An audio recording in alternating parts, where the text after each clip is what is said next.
오늘 우리가 요한복음 13장 34절부터 35절까지의 말씀을 읽었는데요. 오늘 이 말씀을 가지고 세상을 향한 사랑의 통로가 되라라는 제목으로 말씀의 은혜를 함께 나누도록 하겠습니다.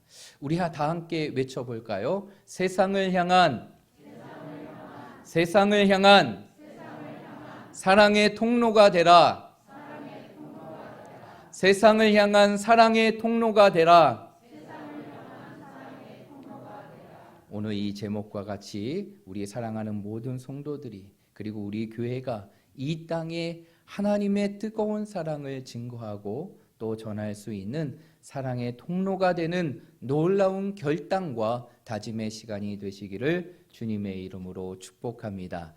우리가 지난 시간에 이제 나눔이라는 주제에 대해서 함께 나누었습니다. 여러분 기억하십니까? 그러면서 나눔이 갖게 되는 두 가지의 기적, 그것이 무엇인지를 우리가 빌립보서의 말씀을 통해 함께 나누었는데 그 두 가지의 기적은 무엇이었습니까? 우리의 삶 속에 나눌 때 그 나눔은 우리의 영적인 풍성함, 믿음의 풍성함을 갖게 할 뿐만 아니라 또 하나의 기적을 갖게 되는데 그것은 바로 나눔을 통해서 우리를 궁핍하게 하시는 것이 아니라 더 풍요롭게 하시는 하나님의 기적이 이루어짐을 우리가 지난 시간의 말씀을 통해서 함께 나누었습니다.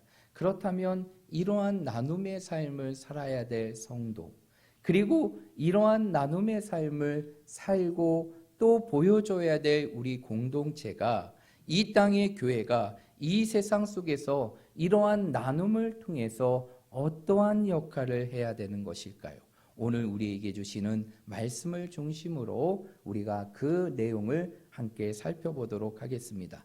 오늘 말씀을 여러분들에게 전해드리기 전에 먼저 우리의 이렇게 추운 우리의 몸을, 웅크렸던 우리의 몸을 다시 한번 따뜻하게 하고 우리의 가슴을 피고 우리의 마음을 뜨겁게 하는 한 가정의 이야기를 여러분들에게 전해드리면서 말씀을 시작하고자 합니다.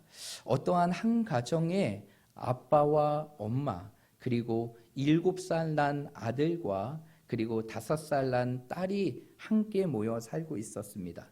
그러던 어느 날이었어요. 아빠가 자신의 아들과 딸을 데리고 등산을 하다가 그만 교통사고가 나게 된 것입니다. 그로 인해서 아들이 심하게 다치게 되었고, 그리고 아빠는 그 아들을 업고 응급실로 찾아갔습니다. 그리고 병원에 들어가서 응급실에 들어갔더니 응급수술을 받은 중에 피가 필요하다는 것이에요. 피가 필요하다는 것이에요. 그런데 아들과 같은 혈액형을 가진 사람은 그 가족 가운데 오직 딸밖에 없다는 것입니다. 그러자 다급한 아빠가 딸에게 다가가서 조심스럽게 이렇게 물었습니다. 얘야, 너 오빠에게 너의 가진 피를 나누어 줄 수 있겠니? 그러자 이 딸 아이가 잠시 머뭇거리는 거예요. 잠시 생각에 잠기더니 무엇인가를 생각하는 것 같더니 머리를 끄덕이면서 자신의 피를 오빠에게 주겠다는 것입니다. 그리고 수술이 끝난 후 의사는 수술이 대성공이라고 하면서 기쁜 얼굴로 나오게 됩니다. 그때까지만 해도 딸아이는 침대에 누워서 가만히 있는 것이에요. 그러자 아빠는 딸에게 다가가서 고마움을 표현하는 마음으로 이렇게 말했습니다. 내 덕분에 오빠가 살았단다. 아빠의 말을 들은 딸이 낮은 목소리로 아빠에게 이렇게 말합니다. 아빠, 정말이요? 정말 기뻐요. 그런데 나는 언제 죽나요? 이러한 얘기를 하는 것이에요. 그러자 깜짝 놀란 아빠가 그 딸에게 이렇게 얘기합니다. 죽다니 내가 왜 죽는단 말이냐? 그러자 딸은 이렇게 말했습니다. 피를 뽑으면 죽게 되는 거 아닌가요? 그러자 잠시 아빠와 딸은 숙연한 침묵이 흐르게 되고 아빠가 조심스럽게 입을 열어 이렇게 얘기했다고 합니다. 그럼 넌 죽을 줄 알면서도 내 피를 전해주면 죽는다는 것을 알면서도 너 오빠에게 너의 피를 주었단 말이냐? 그러자 그 딸은 조용하게 이렇게 얘기했다고 합니다. 예, 아빠, 나는 오빠를 누구보다도 사랑하거든요 라고 대답했다고 합니다. 자신이 죽게 될 것을 알면서도 오빠에게 자신의 피를 나누어 줬던 이 동생의 이야기, 이 이야기는 우리로 하여금 한 분을 생각나게 하고 떠오르게 합니다. 그분은 바로 누구일까요? 바로 우리 하나님이시죠. 하나님은 자신의 아들이 죽어야만 한다는 사실을 알고 죽어야지만 이 세상을 구원할 수 있다는 사실을 알기에 오늘 이 동생과 같이 우리에게 자신의 아들의 생명을 주신 분이 바로 우리 하나님이라는 것이, 이러한 하나님의 사랑이 이 땅에 구원의 길을 열게 되고 그 하나님의 사랑을 통해서 이 땅에 교회가 세워지게 된 것이, 그래서 교회는 이 세상을 향한 하나님의 사랑의 결실이다라고 말할 수 있는 것입니다. 하나님께서 자신의 아들을 희생하시면서까지 이루신 그 사랑의 결실이 바로 이 자리에 앉아 있는 우리고, 그리고 이곳에 모여 있는 우리 교회라는 것이죠. 그래서 교회는 첫째도 둘째도 셋째도 그 사명이 무엇일까요? 우리가 받은 사랑을 세상에게 전해주는 것, 그 사랑을 나누어 주는 것이 바로 교회의 절대적인 사명이라는 것입니다. 그런데 오늘 본문의 말씀은 예수님께서 제자들에게 이러한 사랑에 대한 메시지를 가르쳐 주시고 전해 주시는 말씀이 오늘 본문의 말씀이에요. 그래서 오늘 본문의 말씀 34절의 말씀에 보면 예수님께서 제자들에게 새 계명에 관한 부분들을 말씀하십니다. 그러면서 그 새 계명이 무엇인지를 설명하시는데 오늘 34절의 말씀에 보면 예수님께서는 뭐라고 말씀하십니까? 우리 다 함께 읽어보도록 하겠습니다. 시작!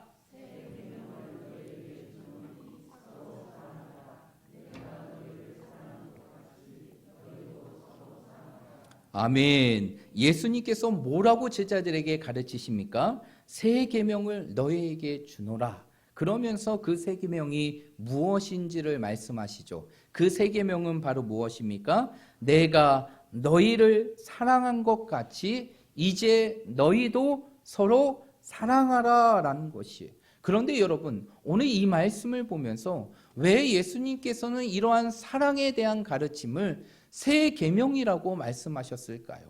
왜 새 계명이라고 말씀하셨을까요? 율법에는 그 당시에는 사랑에 관한 부분들이 없었기 때문입니까? 사랑에 대한 가르침이 없었기 때문이에요?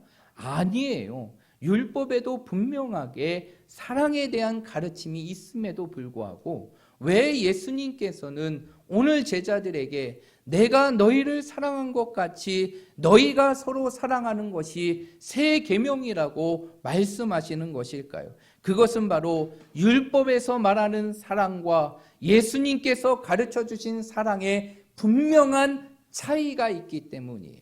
그 차이는 무엇일까요? 여러분, 율법에서의 사랑은 그 사랑의 범주가 자신의 희생까지 가지 않습니다.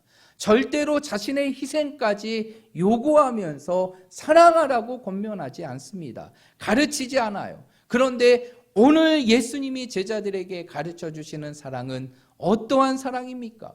철저히 자신을 희생하면서까지 보여주는 그 사랑이 바로 예수님의 사랑이라는 것이죠. 그래서 예수님께서 오늘 제자들에게 내가 너희를 사랑한 것 같이, 내가 너희를 사랑한 것 같이 너희도 서로 사랑하라고 말씀하세요. 예수님께서 제자들을 어떻게 사랑하셨습니까? 오늘 이 자리에 앉아 있는 우리를 어떻게 사랑하셨어요? 여러분, 예수님께서 우리를 어떻게 사랑하셨습니까? 자신의 모든 것을 희생하시면서까지, 자신의 모든 것들을 내어주시면서까지 우리를 사랑하셨다는 것이. 그래서 로마서 5장 8절의 말씀에 보면 사도 바울은 뭐라고 고백합니까? 로마서 5장 8절의 말씀에 보면 우리가 아직 죄인 되었을 때 그리스도께서 우리를 위하여 죽으심으로 하나님께서 우리에 대한 자기의 사랑을 확증하셨느니라. 예수님께서 보여주신 사랑은 어떠한 사랑입니까? 자신을 죽으면서까지 그 모든 사랑을 보여주신 희생적인 사랑이라는 것이죠. 예수님의 사랑은 철저히 자신을 희생하면서까지 하는 그러한 사랑이라는 것이, 그러기에 예수님께서는 이 예수님의 사랑은 율법의 사랑을 뛰어넘는 승화된 사랑이고 더 완전한 사랑이기에 이러한 사랑의 모습을 가르쳐주면서 예수님께서는 그 사랑의 명령을 새 계명이라고 말씀하시는 것이, 그러면 이러한 명령을 받고 이 세상 속에서 주님의 사랑을 드러내며 세상을 향하여 그 사랑을 흘려보내야 될 우리들이 이 땅에 감당해야 될 모습은 바로 무엇이냐? 이 세상 속에서 주님의 사랑을 증거할 수 있는, 하나님의 사랑을 증거할 수 있는 사랑의 메신저, 사랑의 통로가 되어야 하는 것이, 마치 물이 위에서부터 어디로 흐르게 됩니까? 아래로 흐르게 되죠. 세상의 어떠한 물도 아래서부터 위로 흐르는 물은 없어요. 모든 물의 흐름은 위에서부터 아래로 흐르는 것 같이 우리의 삶 속에서 주님의 사랑을 받은 우리들이 이제는 이 세상을 주님의 사랑으로 적시며 주님의 사랑으로 채우며 주님의 사랑으로 흘려보낼 수 있는 사랑의 통로가 되어야 되는 것입니다. 이것이 바로 마땅히 이 땅에 교회로 세워진 우리, 그리고 우리 공동체가 이 땅에 해야 될 사명이고 모습임을 믿으시길 바랍니다. 그러므로 우리 사랑하는 모든 성도들이 오늘 이 말씀을 여러분의 삶 속에 기억하시고 우리에게 받아진 그 사랑을 이제는 우리의 사랑으로 간직하고 그치는 것이 아니라 그 사랑을 세상으로 흘려보낼 수 있는 이 땅의 사랑의 통로들이 되시기를 주님의 이름으로 축복드립니다. 그렇다면 우리가 이러한 주님의 사명과 명령을 받고 이 세상 속에 사랑을 증거할 수 있는 사랑의 통로가 되기 위해서는 우리에게 어떠한 모습이 있어야 될까요? 오늘 본문의 말씀을 통해 우리는 두 가지를 확인할 수 있는데, 첫 번째는 바로 무엇이냐? 우리가 세상을 향하여 주님의 사랑을 흘려보내고 그 사랑의 통로의 역할을 감당하기 위해서는 주님과 같이 내 자신을 철저히 희생하면서 그 사랑을 나누어 주어야 한다는 것이, 여러분 오늘 34절의 말씀에 보면 예수님께서는 어떻게 사랑하라 라고 말씀하십니까? 내가 너희를 사랑하는 것 같이, 내가 너희를 사랑한 것 같이 너희도 서로 사랑하라 라고 얘기해요. 여기서 같이라는 전치사 있죠.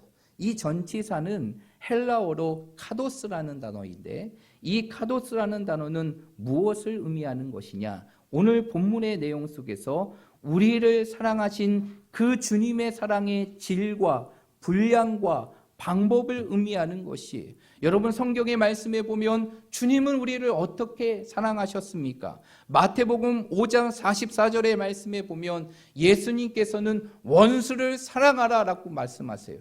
예수님께서는 우리를 어떻게 사랑하셨어요? 원수 되었던 우리를 사랑해 주셨습니다. 그뿐만이 아니에요.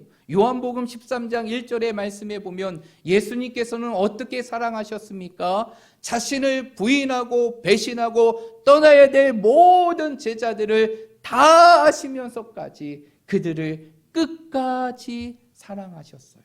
그뿐만 아니에요. 요한복음 15장 13절의 말씀에 보면 예수님께서 뭐라고 가르치시느냐? 너희는 너희 자신의 목숨을 버리는 사랑을 행하라 라고 얘기합니다. 내 친구를 위하여 내 목숨까지 버릴 수 있는 사랑의 삶을 말씀하시죠. 예수님께서 우리를 어떻게 사랑하셨어요? 자신의 목숨을 버리면서까지 우리를 사랑하셨다는 것이, 그 이러한 예수님의 사랑의 모습 속에는 무엇이 전제되어 있습니까? 무엇이 깔려져 있어요? 바로 자신을 향한 철저한 희생, 그 희생이 깔려져 있다는 것이, 예수님은 자신의 희생이 있었기에 원수된 우리를 사랑하셨고, 자신을 희생하는 사랑이 있었기에 제자들을 끝까지 사랑하시며 우리를 끝까지 사랑하시고, 자신을 희생하는 사랑이 있었기에 자신의 목숨까지 버리면서 우리를 사랑하시는 것이요. 진정한 사랑은, 완전한 사랑은 어떠한 사랑일까요?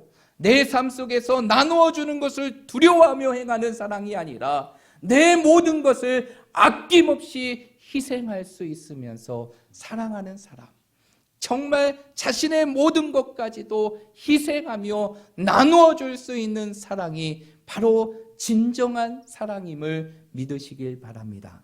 우리는 그 사랑을 누구로부터 받은 것입니까? 주님으로부터 받은 것이에요. 그러기에 우리는 이 땅의 삶 속에서 어떠한 사랑의 삶을 살아가야 될까요? 때로는 내 자신이 희생해야 되는 순간이 있다 할지라도 그 주님께서 우리에게 보여주신 그 사랑을 기억하며 그 희생을 감수하면서까지 그 사랑을 세상 속에 증거하며 나눌 수 있는 사랑이 되어야 되는 것입니다. 여러분, 우리가 반드시 알아야 될 것이 있어요. 여러분, 우리의 삶 속에 이렇게 사랑할 때, 내 모든 것을 다하여서 나누어주며 사랑할 때 우리의 마음은 공허함이나 우리의 삶은 빈자리가 되는 것이 아니라 하나님께서는 우리의 마음에 더 큰 주님의 사랑을 부어주신다는 것입니다. 믿으십니까? 그래서 나눔은 또 다른 체험의 방법이 되는 것이에요. 여러분, 고도원의 아침 편지라는 인터넷 사이트가 있어요. 그곳에는 많은 사람들에게 이러한 아름다운 글을 보내주는 그러한 일들과 그러한 사역을 하는데요. 그곳에 있는 글 중에 보면 이러한 글귀가 있습니다. 움켜쥐면 내 것, 흘려보내면 남의 것, 맞나요? 아닙니다. 틀립니다. 그렇지 않습니다. 흘려보내면 내 손에 남는 것이 없는 것 같아도 흘려보내야지만 또 들어오게 되는 것이고, 마치 시냇물처럼 강물처럼 우리의 삶 속에 흘러오는 것입니다. 결국 이러한 사랑은 세상의 가장 아름다운 순환이 됩니다라는 글귀가 있어요. 여러분, 주님의 사랑을 나누는 것은 우리의 삶 속에서 어떠한 일을 행하는 것일까요? 다시 한번 차갑게 식어진 이 세상을 주님의 사랑으로 채울 뿐만 아니라 이 세상을 아름답게 하는 것이 바로 주님의 사랑을 나누며 증거하는 것입니다. 그러므로 우리 사랑하는 모든 성도들이 오늘 우리에게 주신 그 주님의 사랑을 기억하며 우리의 삶 속에서 주님이 나에게 보여주신 것 같이 내 모든 것을 희생한다 할지라도 그 사랑을 아낌없이 흘려보내며 다시 한번 차가워진 이 세상을 주님의 사랑으로 채워줄 수 있는 우리 모든 믿음의 성도들이 되시기를 주님의 이름으로 축복드립니다. 두 번째로, 우리가 이 땅에 주님의 사랑을 전하는 통로가 되기 위해서는 또 한 가지의 중요한 모습이 있는데, 그것은 바로 무엇이냐? 그 모든 사랑의 나눔이 나의 기쁨과 즐거움이 되어야 되는 것이. 여러분, 여러분의 삶 속에서 언제가 기쁘신가요? 언제가 뿌듯하고 내 마음에 감격이 있습니까? 저는요, 쭉 인생의 삶을 살아가면서 기쁘고 즐거운 일이 많이 있지만 그 기쁘고 즐거움이 가장 최고가 되고 내 마음에 가득 채워질 때가 언제인가 생각해 보았더니, 내 자신의 것이 내 삶 속에 채워지는 것보다 내가 누군가를 위해서 무엇인가를 해줄 때, 나의 작은 섬김이 누군가의 빈자리를 채워줄 때, 그것이 바로 내 인생의 삶에 가장 큰 기쁨과 즐거움이 되었다는 것을 생각하게 되었어요. 여러분, 여러분의 생각은 어떠십니까? 여러분, 언제가 여러분의 인생의 기쁨이 됩니까? 내 삶 속에서 내 것을 채우는 삶입니까? 내 삶 속에서 부유하지 않지만 내 것을 나누는 삶입니까? 아마 여러분들의 인생의 삶 속에서도 내 자신을 채우는 것보다 나누는 것이, 그리고 내 가진 것을 통해 누군가의 빈자리를 채워주고 누군가의 힘듦을 도와줄 수 있는 것이 내 삶의 기쁨이 된다는 것을 여러분도 많이 느끼시고 경험했을 거라고 믿습니다. 그러기에 우리의 모든 나눔은, 그리고 그 나눔이 세상을 적실 수 있는 온전한 주님의 사랑이 되기 위해서는 그 나눔이 우리의 삶의 기쁨이 되어야 되고 우리의 삶의 즐거움이 되어야 되는 것이. 그래서 성경은 이렇게 얘기합니다. 고린도후서 9장 6절에서 8절의 말씀에 보면 이렇게 기록하고 있어요. 우리 한번 말씀을 찾아보도록 하겠습니다. 고린도후서 9장 6절에서 8절까지의 말씀입니다. 고린도후서 9장 6절에서 8절까지의 말씀.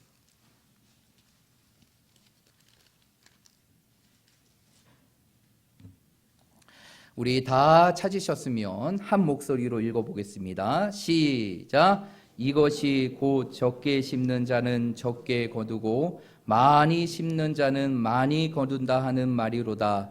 각각 그 마음에 정한 대로 할 것이요 인색함으로나 억지로 하지 말지니 하나님은 즐겨내는 자를 사랑하시느니라.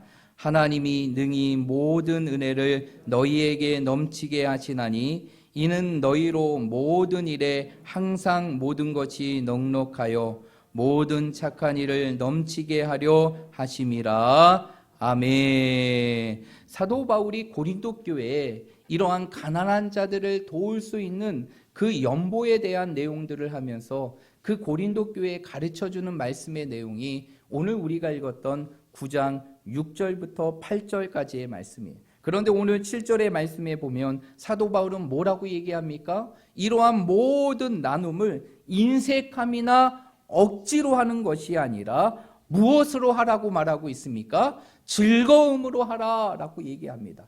즐거움으로 하라. 그러기에 우리가 정말 이 세상을 온전한 주님의 사랑으로 채우는 나눔의 삶을 살아가기 위해서는 우리의 모든 나눔이 억지가 되는 것이 아니라, 우리의 불편함이 되는 것이 아니라 우리의 기쁨이 되고 즐거움이 되어야 되는 것이. 그럴 때 오늘 8절의 말씀에 보면 이 사도 바울은 이렇게 얘기합니다. 8절의 말씀에 보면 하나님이 능히 모든 은혜를 너희에게 넘치게 하시나니 이는 너희로 모든 일에 항상 모든 것이 넉넉하여 모든 착한 일을 넘치게 하려 하심이라 라고 얘기해요.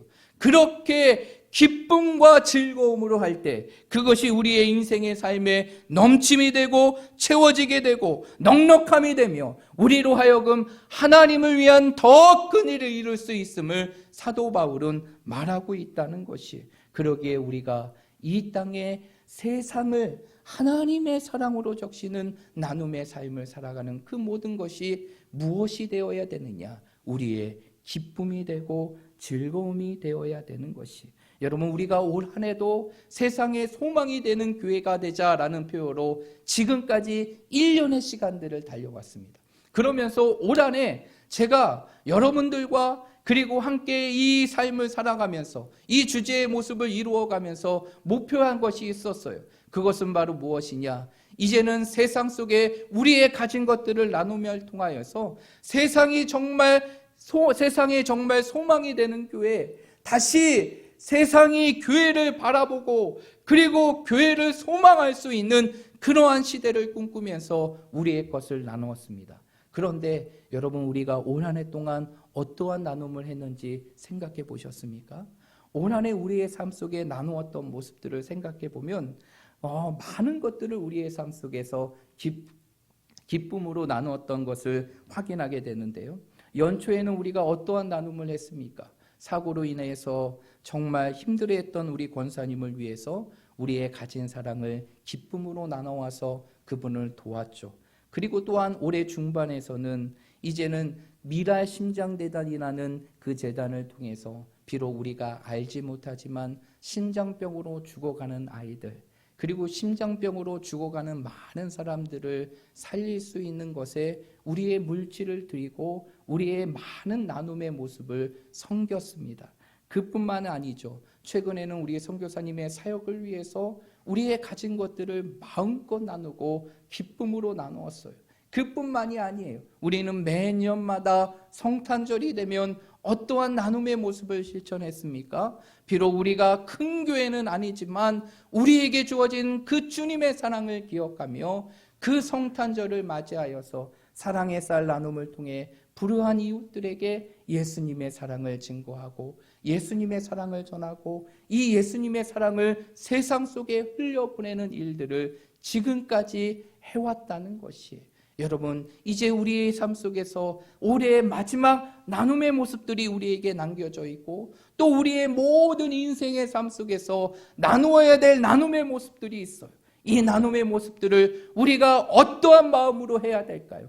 오늘 우리에게 주신 이 말씀과 같이 우리가 인색함이나 억지함이 아니라 바로 우리의 삶 속에 기쁨과 즐거움으로 그 모든 것들을 할 때 그 사랑은 우리를 통해 세상으로 흘러가게 하고 그 세상으로 흘러간 그 사랑은 차갑게 식어지고 메말랐던 이 세상을 다시 한번 주님의 사랑으로 뜨겁게 타오르를 수 있는 놀라운 결실이 될 수 있다는 것입니다. 그러므로 우리 사랑하는 모든 성도들이 오늘 이 말씀을 여러분의 삶 속에 기억하고 남아있는 우리의 삶 속에 나눔의 시간들을 더 기쁨으로 더 즐거움으로 그 나눔의 모습을 행함을 통해 이 세상 속에서 주님의 사랑을 아름답게 증거할 수 있는 사랑의 통로들이 되시기를 주님의 이름으로 축복드립니다.